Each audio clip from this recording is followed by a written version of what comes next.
Hello and welcome to Candidates on the Clock, sponsored by the Newton County Chamber of Commerce. I'm your host, Lanier Sims. Today we're joined by Vernon Jones that is running for U.S. Congress, District 10. Mr. Jones, could you take a couple minutes and tell us more about yourself?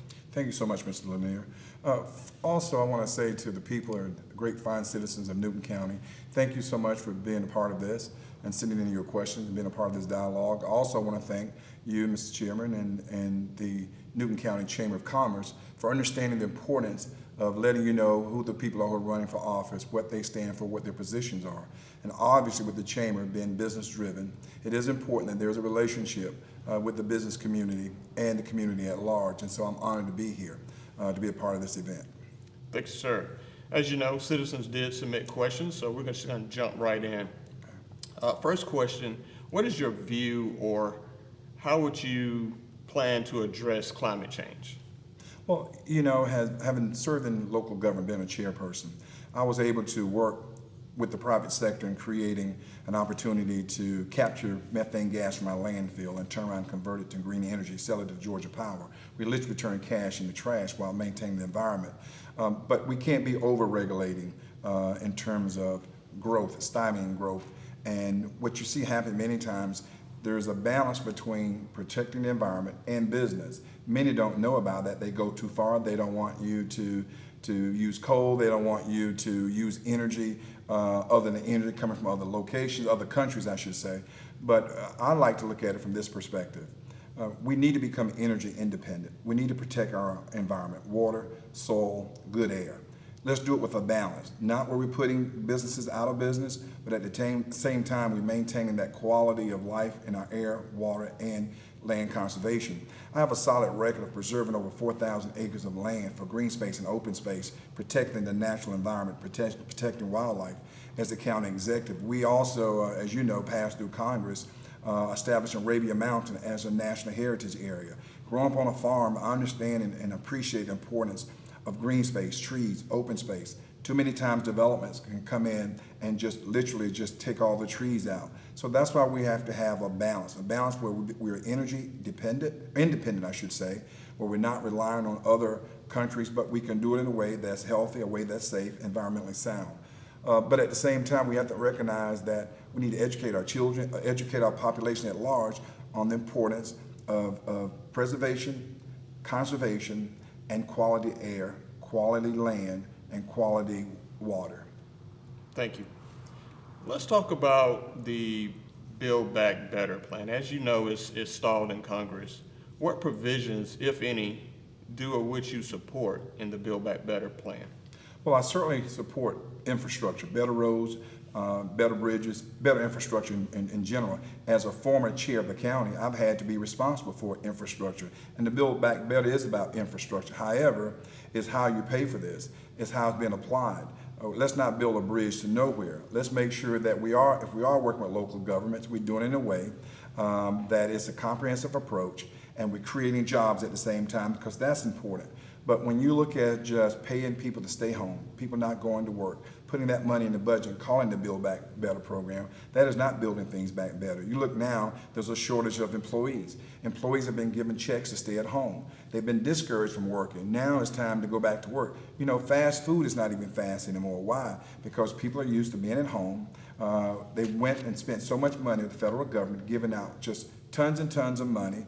We're in more and more debt. We have to understand that we cannot be in a society or in an environment where we're spending, and we're not creating job opportunities. We're not growing businesses, including small businesses. So again, going back to that balance. And so to me, Build Back Better is this: cutting taxes, wasteful spending. And the reason why I say cutting taxes is to allow the business community to receive those incentives and individuals who can go out and create small businesses and create jobs. At the same time, it's important when you look at cutting these entitlement programs. I'm sorry, I'm disappointed that we're spending money on the border now for encouraging illegals to come to this country. We're giving them massive amounts of dollars, taxpayers' dollars. We're now even giving them free cell phones and paying them monthly bills. That is a waste of money. We have to get control of our spending, and we have to spend money where we get the biggest bang for our buck. One, creating jobs. Two, start manufacturing things here, not abroad, because those are the things that are important to keep us going, keep this economy going, keep jobs going, keeping inflation down, because inflation right now, we all concerned about it. Thank you for that answer. Let's talk a little bit about Newton County. What are your plans to bring federal funds back to Newton County to make it a better place to live, work, and play?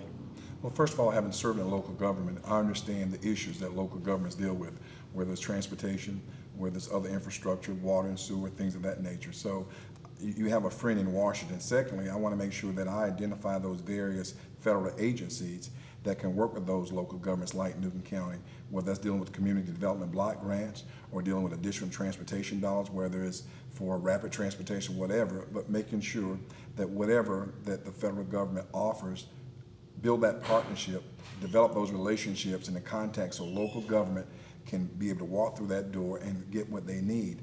At the same time, I think it's important to understand that listening from the local level, holding hearings, listening from the citizens here, listening to the elected officials.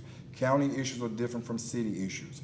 Citizens, what they look at, what's important to them is important too. So as a congressman, I want to make sure I'm listening to all my stakeholders, the citizens and the elected officials. And I want to make Congress work for them. But I also want to make it work for them in areas where they realize that they're getting the best bang for their buck, that we are not doing wasteful spending, that we are doing everything we can to create jobs. We are doing everything we can to make sure that the federal government is not coming out with overreach, whether it's doing some who want to federalize elections. We think that is not good. Local elections or elections should be held at the local level. That's according to our Constitution as it is. And so making sure that the government does not get in the way of local communities and local governments. Newton County, I worked very well with Newton County's elected officials in the past from a regional level and look forward to being able to represent them in Congress. Make sure that I'm always available, listening to them, having them to come to Washington, making sure they attend various symposiums, things of that nature. But not only just transportation issues, I can go back to other agencies like housing, Department of HUD. How can HUD work, or what resources HUD can make available for the local housing authorities, as each county has a local housing authority? How can we build that gap? How can we make sure that federal regulations and rules and regulations are followed by these local governments, but at the same time, how can they maximize and take advantage of what's out there for them? That's what makes me a better congressman, because I've served in local government. As a matter of fact, I'm the only one in this race that's actually served in local government, and I've had to run a local government. I had to be responsible. Manage over 8,000 employees, 46 different agencies. I understand local law enforcement. That's why it's important to work with you all in terms of any resources available for equipment for your local law enforcement, as well as funding COP programs where the government can put up some dollars to pay for law enforcement for the first few years, then it graduates where the local governments absorb that in their budgets. Thank you. What is your view, and also would you support term limits in Congress? I think I'm the only one, and first one that came out to say I'm for term limits. I didn't always feel that way, but when you look now, when you look at some of these people who've been in Washington, I look at President Biden, I look at Senator Feinstein. They've been in there for a long time. They're in there. I love and appreciate and value my seniors, but they've been there so long now. Are they effective? Yeah, I believe in term limits. Go up there and do what you say you're going to do. Don't go up there to wine, dine, and die. I think on the House of Representatives side, I think it should be no more than 8 years, and a senator no more than 12 years.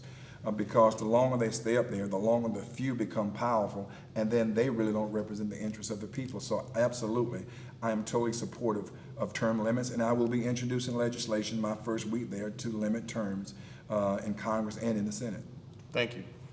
At what point do you feel the federal government should implement wage and price controls to slow down the increasing inflation? I really don't think the government should be in the business of raising wages other than through their own federal employees. I believe in the private sector. If you go and start, the government go too far in dipping in private sector's business, it really becomes punitive. Look, if we're manufacturing, if the government is providing incentives for small businesses to be created, for things to be manufactured here in Georgia, here in the 10th Congressional District. That creates jobs. If you got good paying jobs, you're going to have good wages follow good jobs. And so you look now, we're dependent on even masks from other countries. We're dependent on drugs. Why aren't those things being made here in America? You can't tell me the pharmaceutical business doesn't make money. They're a multi-billion-dollar organization. So why don't we create the atmosphere in terms of creating jobs here, high-paying jobs here? Let the private sector dictate itself. If the federal government gets involved in a small business and they're just barely making it, and now all of a sudden they want to raise their, they want to come with a federal mandate, then that small business either have to lay someone off or cut their hours. And I think that's counterproductive. What can we do to help that small business or help those employers grow? And the chamber plays a major role. The chamber has the ear of businesses in that community.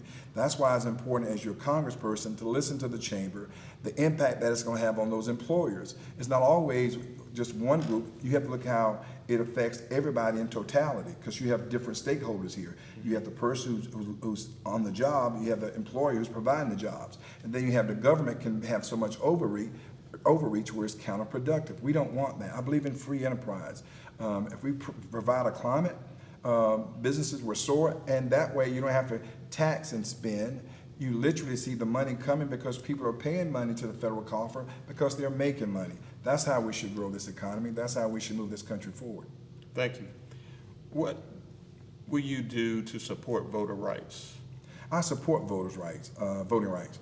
What I don't support is federalizing elections. You know, the federal government right now is doing the same thing that it's accused the states of doing, and that is overseeing elections. The Constitution is very clear.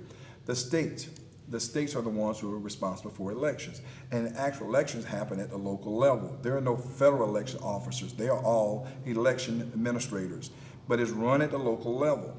I think it should remain that way. Now, what I don't like happening is what happened this past election, where you're seeing both state and federal law that was broken. For example, state law said that you cannot have drop boxes on private property. Well, there's been issues where drop boxes have been identified being on private property. Also, the federal law says that election records should be kept no less than 22 months. What we saw here in Georgia, including Secretary of State, directing local election superintendents and registrars to destroy the videotapes that were at the drop-off boxes after 30 days. Well, that's a direct violation of the federal law. So I would like to make sure that the laws are enforced. They're already on the books. Nobody should be denied an opportunity to be elected. But when I see the games being played, when they're saying, oh, well, in Georgia, you have to have a photo ID to vote, it's voter suppression. No, that's not true. First of all, when you go and vote in person, you have to have an ID. Many people, I've been in this business for 30 years. I never had anyone say to me, you know, well, I don't have a photo ID, I can't vote. The fact of it is, they're just requiring you make a copy of your photo ID, send it in with your absentee ballot. They said you couldn't serve water at election polls. Well, that's not true. You just can't come within 150 feet. And so those false narratives that was put out there telling people that there's voter suppression, no. And if you want to talk about an African-American community where there are long lines, that's a management issue. That's not an election suppression issue. Did they have enough precincts? Did they have proper training? Did they have enough equipment? It's a management issue, not a voter suppression issue. Thank you. So, if elected, what are your legislative goals and how will they impact the counties in your district? First of all, again, one of my election goals is to go to Washington, again, to push term limits. Secondly, I want to make sure we get back to a period where we have a surplus budget and not a huge deficit. We are going to have to balance the budget. As a county executive, I had to balance the budget every year. I couldn't spend what I didn't have. As a state legislator, we voted on a balanced budget. The federal government does not have a balanced budget. That's why their bond rating has been reduced now to a AA. When I was the chief executive officer, I actually took our county to a dual AAA credit rating by Moody's and Standard & Poor's because we didn't spend what we didn't have. We're fiscally responsible.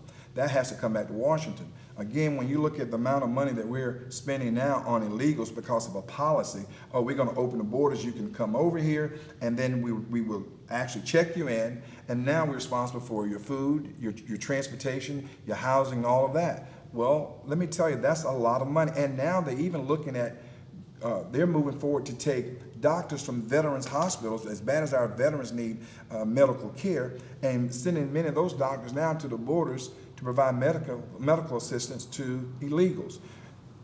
I want to make sure the entitlement spending, all this spending that we should not be spending, let's get control of this budget. Let's spend when we need to spend, not just a free fall. We don't have a blank check. Voters don't want you out there, wasting their taxpayer dollars. They work too hard. So that's why, my administration get control of these budgetary concerns and dealing with inflation. A gallon of gasoline, what is it costing now? A pound of ground beef, what is it costing now? Look at the supply chain. What is on this? Products are not even on the shelves now. This inflation is the number one thing that needs to be tackled by Congress. And they have been derelict in their responsibility to bring fiscal responsibility, to get control of this spending and reduce this inflation. It's hurting the American people. Thank you. And thank you for answering all the questions that were submitted by our citizens. At this time, can you close us out with any further information about yourself, your campaign, and how can voters find you online, or if you got any, all your social media tags and all that? Thank you. I want to say to the Chamber, thank you so much for hosting this event. It's so important for your viewers. I want to say to the people at home in Newton County, I always like being down in Newton County. I love the square. I love the folks, the small business people and those who live each and every day of their lives. Look, I was born and reared on a farm. My parents taught me some basic things: hard work, faith-based, and to get a quality education. At the same time, my parents told me that this is the greatest country on earth. If I was willing to work hard and prayed hard, I could accomplish the American dream. I want to make sure that I, as your United States Congressman, protect that dream for your children and your grandchildren. If you elect me, I'll go to Washington. Look, I've been battle tested. I'm a fighter. I'll go to Washington. I'll fight for a balanced budget, term limits, get control of the border, and make sure that if you want a job, or if you want to start a small business, or if you want to invest in America, that's the agenda we're going to take. I'm very honored to have the endorsement, the only one in this race to have an endorsement from President Trump to carry out the America First agenda. What is the America First agenda? Creating jobs in America, not overseas. What else is it? It's making sure that we're not spending more money on foreign countries for their affairs than spending money back here at home. It means that we're not taking money from veterans, and we're not taking money for those who are dealing with mental disabilities or not being able to cover them, because we're spending money around the globe that's not in our interest, not in our national interest. So if you elect me, I'll go to Washington. I'll fight for you. You can go and reach me at jonesforgeorgia.com. That's jonesforgeorgia.com. Be a part of this movement. We're going to take back our country, and I want to make sure that each and every one of you know that I will be accessible, and I will work hard for you and fight hard for you here in the 10th Congressional District.